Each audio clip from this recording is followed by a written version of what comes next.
नमस्कार मित्रांनो, अग्निदिवा knowledge express या माझ्या यूट्यूब चॅनलवर तुमचं सर्वांचं स्वागत आहे। आज आपण एक नवीन टॉपिक घेऊन आलो। खूप इम्पॉर्टंट टॉपिक आहे, ठीक आहे।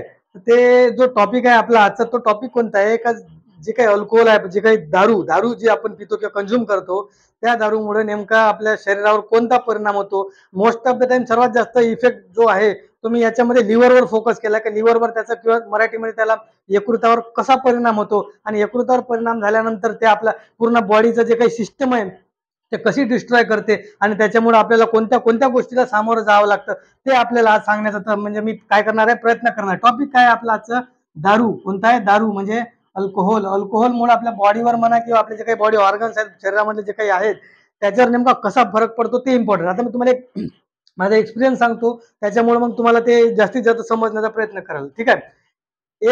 एकदा मी हे आपलं व्यसनमुक्ती केंद्रामध्ये गेलो होतो, ठीक आहे।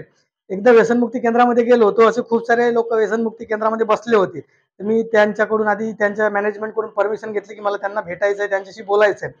तर त्यावेळी मुद्दा काय आहे, दारूची जी लत आहे ती नेमकी पहिले कशी लागते आणि त्याचं इम्पॅक्ट किती मोठा होऊ शकते ते मला ते त्यांच्या माध्यमातून तेव्हा समजलं होतं की दारू माणसाला कुठपर्यंत घेऊन जाऊ शकते आणि त्याचे किती बॅड इम्पॅक्ट आपल्या बॉडीवर पडत असतात किंवा आपल्या शरीरावर म्हणा, आपल्या परिवारावर म्हणा, आपल्या सामाजिक जीवनावर, आर्थिक जीवनावर, प्रत्येक तुमच्या मानसिक जीवनावर, प्रत्येक गोष्टीवर इम्पॅक्ट करणारी गोष्ट कोणती असेल तर ते दारू आहे। प्रत्येक गोष्टीवर तुमचे इम्पॅक्ट करत असते दारू। भलेही आधी सुरुवातीला तुम्हाला जरी ते बरी वाटत असली, गोडगोड वाटत असली, तरी पण त्याच्यानंतर त्याचे जे काही परिणाम आहेत ते खूप वाईट आहेत आणि खूप भयानक परिणाम आहेत। ज्या वेळेस मी त्या व्यसनमुक्ती केंद्रामध्ये गेलो, त्यांच्या बरोबर बसलो होतो, त्या लोकांसोबत जवळपास 10-12 ते लोक होते जे व्यसनमुक्ती केंद्रामध्ये दारू सोडण्यासाठी आले। तर मग मी त्यांच्याशी पर्सनली बसलं होतं आणि त्यांच्याशी बोललो होतं। मग त्यांच्याकडून जेव्हा मी जाणून घेतलं तेव्हा मला प्रत्येकाचे वैयक्तिक प्रॉब्लेम होते, काही म्हणजे प्रत्येकाला दारूची लत कशी लागली हे मला तिथून समजलं होतं। ते म्हणजे एकाला विचारलं, म्हटलं सर तुमचा काय प्रॉब्लेम काय आहे, कशामुळे इथं आले म्हटलं। तर त्यांनी मला सांगितलं की मी ड्रायव्हर आहे म्हणे, मी जेसीबी चालवायचो म्हणे।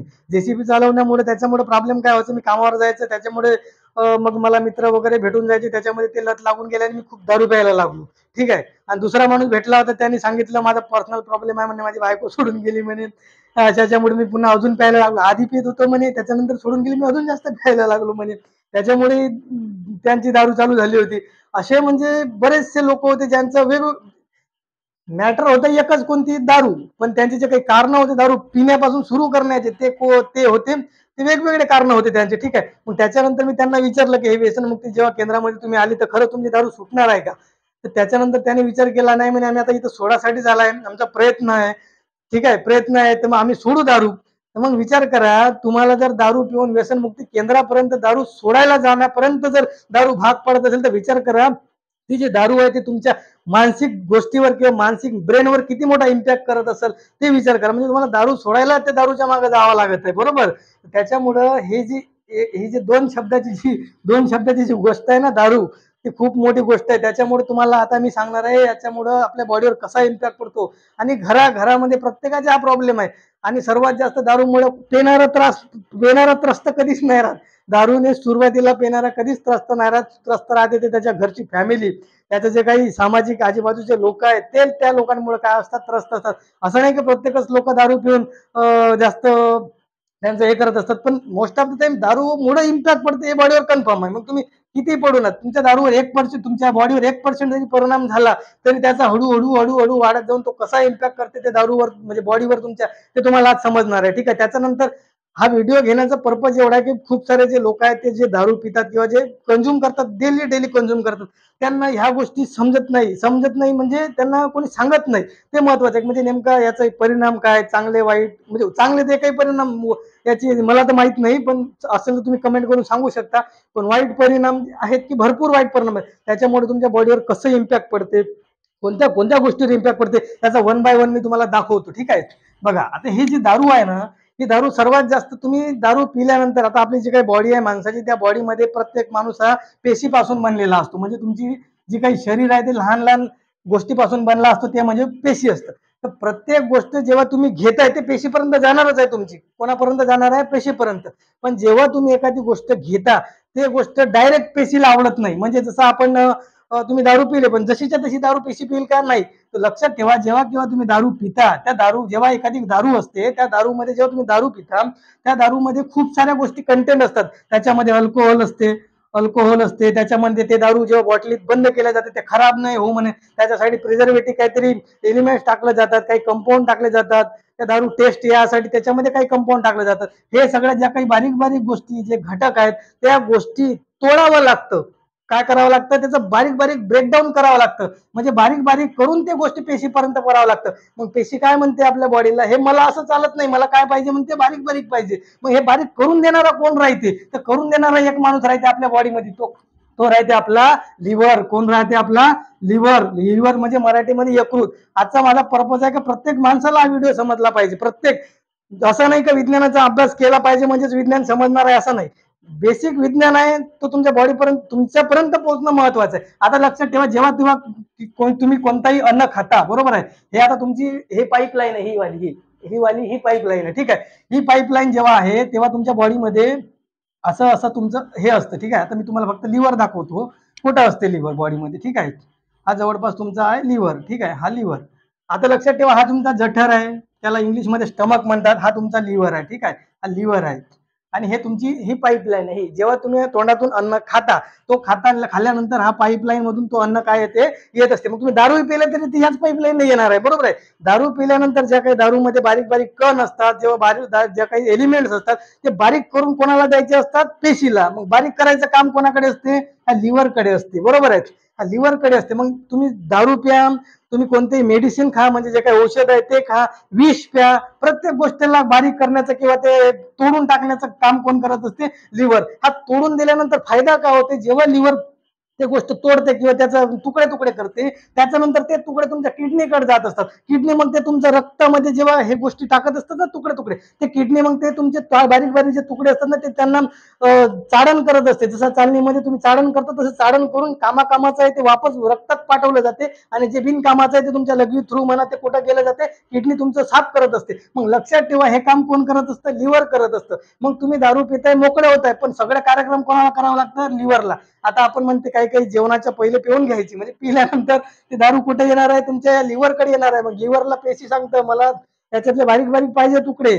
मग ते तुमचं लिव्हर ते बारीक बारीक करत असताना विचार करा, याला एकच काम थोडी असते, तुम्ही दारू पिले म्हणजे फक्त हा दिवसभर बारीक बारीक तुकडे करत बसणार आहे का दारूचे, नाही. तर लक्षात ठेवा, लिव्हरला अजून भरपूर कामं असतात.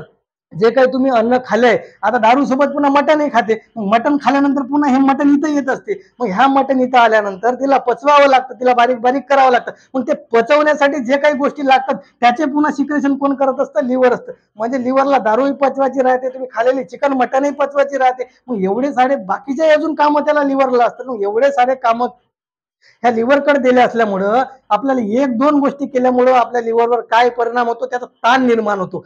तुम्ही आता सपोज एक ग्लास दारू पिले, लिव्हरला म्हणलं ठीक आहे जाऊ दे, पिलं तर पिलं, आजच्यापर्यंत मी एवढा साफ करून घेतो याचा कार्यक्रम.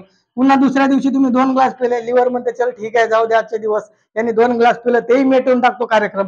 पण जेव्हा तुम्ही मग 3-4 ग्लास पित असता, त्याची कॅपॅसिटी संपून जातो. दिवसभर तुम्ही दारूच पिताय, त्याला बाकीचे कामं करायचे. मग ते बाकीचे काम करत असताना त्याला तुम्हाला दारूची ब्रेकडाऊन करत बसावं लागतं. तुम्ही खाल्लेलं चिकन मटनचं पचन करायसाठी मदत करावं लागतं. मग प्रत्येक गोष्ट जेव्हा लिव्हर करत असते तेव्हा त्या लिव्हरवर ताण येतं. मग लिव्हरवर ताण आल्यानंतर त्या लिव्हरच्या आजूबाजूला आहे ना अशी सूज तयार होते, सूज. मग तुम्ही जेव्हा डॉक्टरकडे जाता तेव्हा डॉक्टर तुम्हाला म्हणतं लिव्हरला सूज आहे. मग तुम्ही घरी आल्यावर सांगता काही नाही, थोडंसंच होतं, फक्त लिव्हरला सूज आहे. तर लिव्हरला सूज आहे म्हणजे लिव्हर तुम्हाला सांगतंय बाबा तू आता तरी थांब, आता माझ्या आता माझ्या ओव्हरलोड होऊन जायला, ते ओव्हरलोड झाल्यामुळे तर आता अजून तू कंझ्युम केला तर माझी वाट लागणार आहे, तुझी तर पहिले जाऊ दे, माझी पहिले वाट लागणार आहे. त्याच्यामुळे हा लिव्हरवर जेव्हा असा इम्पॅक्ट पडत असतो, जेव्हा तुमचा कन्झम्पशन अजून अजून अजून अजून वाढत जातं, त्याच्यामुळे हा लिव्हर जो आहे ना, लिव्हर हा बाकीच्या गोष्टीमध्ये सोडा, पहिले तुमच्यामुळे परेशान होऊन जाते. कोणामुळे, आपल्यामुळे हा लिव्हर जो आहे हा परेशान होऊन जाते.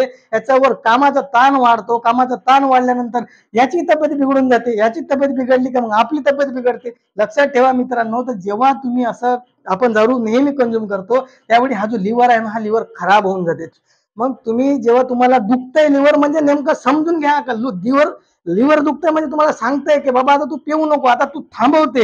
मग तेव्हाही जरी आपण ऐकलं नाही तर एक गोष्ट आहे, जेव्हा लिव्हर थोडासा खराब होते ना तेव्हा त्याच्यामध्ये पुन्हा तयार होण्याची कॅपॅसिटी असते. ह्या लिव्हरमध्ये. आता सपोज आज काहीतरी प्रॉब्लेम झाला, लिव्हर थोडासा खराब झाला, एवढा जागा खराब झाला लिव्हरचं, मग ते पुन्हा तयार होतं, पण कधी लिमिट पर्यंत.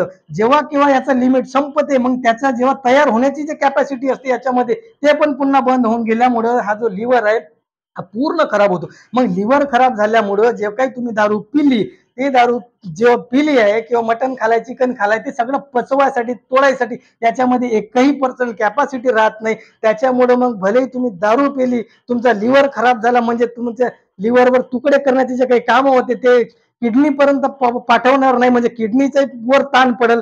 त्याच्यानंतर जेव्हा तुम्ही खाल्लेला जो अन्न आहे तो पचवण्यासाठी जो काही हा मदत करत होता तेही तो करू शकणार नाही. म्हणजे तुमच्या पचन संस्थेवर परिणाम पडेल, तुमच्या एक्सक्रेशन म्हणजे उत्सर्जन संस्थेवर परिणाम पडेल. ह्या सगळ्यामुळे तुम्हाला झोप लागणार नाही, तुम्हाला बाकीच्या गोष्टी लागणार नाही, याचा ताण तुमच्या डोक्यावर येईल. म्हणजे एक तुम्हाला दारूचं टेन्शन, दारूमुळे पुन्हा लिव्हरचं टेन्शन, बाकीच्या पूर्ण सिस्टीम तुमची पूर्ण डिस्ट्रॉय होऊन जाते.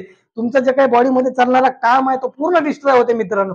त्याच्यामुळे लक्षात ठेवा, ही जी दारू आहे ना, ही जी दारू आहे, एवढा जीव तोडून का सांगतोय मी, याचे हे एवढं तुम्हाला एकदम मराठी भाषेमध्ये किंवा एकदम साध्या भाषेत सहसा कोणी समजावून सांगणार नाही. मग जो व्यक्ती दारू पिते त्याला ह्या सगळ्या गोष्टी माहीत पाहिजे, जेणेकरून आपला लिव्हर कोणता आहे, कोणतं जठर कोणता आहे, मग लिव्हरचा फंक्शन काय, किंवा नेमका लिव्हरमुळे आपल्या बॉडीवर कसा परिणाम होतो. त्याच्यामुळे ह्या सगळ्या गोष्टी काय करत असतात मित्रांनो, घडत असतात. त्याच्यामुळे हा जो लिव्हर आहे, हा लिव्हर आपला बॉडीमध्ये चांगला असला पाहिजे. त्याच्यामुळं याच्यावर नुसता दारू पिऊन आपण याला खराब करण्यापेक्षा याची खूप साऱ्या कामामध्ये मदत होत असते आपल्या बॉडीमध्ये. त्याच्यामुळं हे सगळी मेकॅनिझम होती, ही सगळी मेकॅनिझम होती. हा व्हिडिओ घेण्याचा पर्पज एवढाच, का खूप सारे जे लोक असतात ते त्रस्त होतात. हा व्हिडिओ बघितल्यानंतर जर एकाही व्यक्तीमध्ये जरी फरक पडला तरी मला समाधानी होईल, की मी जे काही सांगितलं ते त्यांच्यापर्यंत पोहोचलं पाहिजे. म्हणून जास्तीत जास्त लोकांपर्यंत हे शेअर करा, सगळ्यांना माहीत होऊ द्या याचे वाईट परिणाम किती आहेत. आणि खूप सारे लोक डेली दारू पितात, डेली. ते विचार करा, तुम्हाला ज्या वेळेस तुम्ही दारू पिता डेली, त्याच्यामुळे तुमच्या लिव्हरवर किती मोठा इम्पॅक्ट पडत असेल. ठीक आहे, आता एक गोष्ट हे झालं तुमच्या बॉडी विषयी, त्याच्यानंतर दारू पिल्यानंतर मग आपलं जास्त चालते डोकं. त्याच्यामुळे मग पुन्हा आपण घराघरामध्ये आपले आपले तमाशे चालतात, आपल्या फॅमिली सोबत आपण बरोबर राहत नाही, आपले समाजाशी जे काही संबंध आहेत ते चांगले राहत नाही. म्हणजे तुमचे आर्थिक, मानसिक, सामाजिक सगळ्या गोष्टी डिस्ट्रॉय करणारी एकच गोष्ट असते, ते कोणती असते, दारू. मग काही काही लोक विचार करतात, सर थोडी थोडी पेला तर चालेल का? अरे पे ना भाऊ थोडी थोडी, पण थोडी थोडी पिऊन पिऊन जर लिव्हरला पुन्हा तू सवय लावून ठेवला, तेच तेच धंदे करायचे, मग पुन्हा लिव्हर पुन्हा खराब होऊन जाईल ना. तर थोडी थोडी पिण्यापेक्षा नाहीच पेलेली बरी, असं काऊन नाही वाटत, असं तरी मला वाटते. त्याच्यामुळं माझा हे सांगण्याचा प्रयत्न होता एकदम बेसिक पासून. याच्यामध्ये काही रॉकेट सायन्स नाही का, लिव्हर कोट आहे का कोट आहे, नेमका खराब कसा होते, त्याचा ताण कसा येते हे समजणं महत्वाचं आहे मित्रांनो. ठीक आहे, तर आता व्हिडिओ पाहणारे माझ्या काही लहान असतील किंवा माझ्यापेक्षा काही मोठे असतील, ते काही चुकलं तर मला समजून घ्या, पण मला जे पोहोचवायचं होतं ते पोहोचवण्याचा मी प्रयत्न केला तुमच्यापर्यंत. सगळ्यांपर्यंत व्हिडिओ शेअर करा, सगळ्यांना माहीत होऊ द्या. प्रत्येक घरामध्ये मग जवळपास हे पोहोचलेली गोष्ट आहे. त्याच्यामुळे याच्यापासून दूर राहाल तर तुमचा सगळा विकास होईल, तुम्ही चांगल्या स्टेज पर्यंत पोहोचू शकाल. नाही तर मग तुमच्या फॅमिलीचा, तुमच्या सगळ्या गोष्टीचं जे काही आहे ते. आणि त्याच्यामुळे ह्या गोष्टीबद्दल मी जेव्हा त्या सांगितलं ना सुरुवातीला, की कॅम्पसमध्ये गेलो होतो, त्यावेळी त्यांचे जेव्हा मी एक्सप्रेशन बघितले, ते मजबुरीने बिचारे या भानगडीत पडले होते. त्यांची इच्छा नव्हती, पण ते मित्रांमुळे म्हणा किंवा संगतींमुळे प्रत्येकच. जर मित्र दारूमुळे जर मित्र भेटत असेल त्याच्यापेक्षा न पेलेला बरा, नाही मित्र नसलेले बरे. मित्रांनो, एकच मित्र ठेवा पण जीवा भावासारखा ठेवा, पण दारूच्या नादामध्ये 20 मित्र राहून मारामाऱ्या करण्यात काही मजा नाही. त्याच्यामुळं आणि एक गोष्ट लक्षात ठेवा, मी माझ्या वडिलांकडून शिकलं, ते दारू असले ना खूप सारे मित्र जमा होतात. दारू असले ना तर खूप सारे मित्र जमा होतात आपल्याजवळ, पण तुम्ही दारू नका पिऊ, तुम्हाला एकही मित्र राहणार नाही. ते परवडलं नसू द्या, एखादी असू द्या, जीवा भावाचा असू द्या, पण 20 मित्र असून काही उपयोगाचे नाही. कारण आपले याच्यामुळे काय होणार आहे, बरबादीच होणार आहे. त्याच्यामुळं हे गोष्ट सविस्तर समजून घ्या. नाही समजला तर व्हिडिओ 2दा बघा, 3दा बघा, प्रत्येकांपर्यंत पोहोचवा. ठीक आहे, तर आशा करतो तुम्हाला माझा व्हिडिओ आवडला असणार. जर व्हिडिओ आवडला तर व्हिडिओला लाईक करा, शेअर करा, माझ्या चॅनलला सबस्क्राईब करून ठेवा, जेणेकरून सगळे जे काही मी व्हिडिओ देत असतो असे नवीन नवीन टॉपिकवर, ते तुमच्यापर्यंत पोहोचतील. भेटू पुढच्या व्हिडिओमध्ये. आशा करतो चांगल्या कमेंट्स येतील आणि तुमच्यामध्ये चांगला बदल होईल. भेटू पुढच्या व्हिडिओमध्ये. काळजी घ्या. धन्यवाद.